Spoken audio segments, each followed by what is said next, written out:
Absolutely. Alexis Tsipras has been rising steadily in the polls. He leads in the polls for the coming Greek election.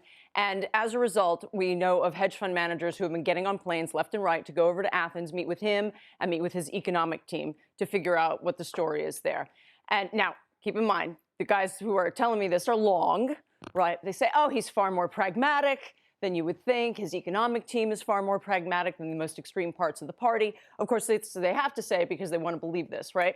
I'm not saying they're wrong. It's just remember that they have a book that they're pushing. So they obviously have two questions, right? Is this guy going to lead Greece out of the euro? They've come to conclude that no, he doesn't want to leave the euro, and Germany basically doesn't want them to leave the euro either, right? So there's an incentive for people to come to some kind of deal. More specifically, though, what they really want to know is he going to pay me back?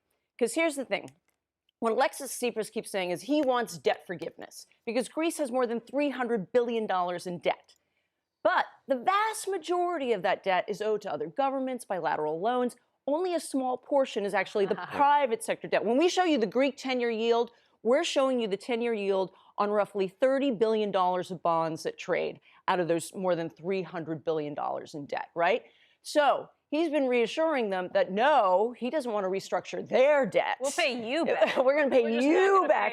We just want to pay those people back, right? So Angela Merkel, he's even willing to pay the IMF back. Really? Yeah, absolutely. So it's Angela Merkel yesterday said when she was meeting with Cameron in the UK that they were willing to extend the maturities for Greece and lower the interest rate, what in the business they call extend and pretend, right? The question is, will he accept this? Because he has said that's not enough. He wants a full write-down because he says, even if, the cash flow goes to almost zero, when we get assessed by Standard & Poor's and Moody's, they look at our debt to GDP ratio. And even if we don't owe that debt for another 30 years, the debt to GDP ratio looks too big. Why do I, yeah, and I bet you, why do we like this guy, even though he's a socialist? He is incredibly charming.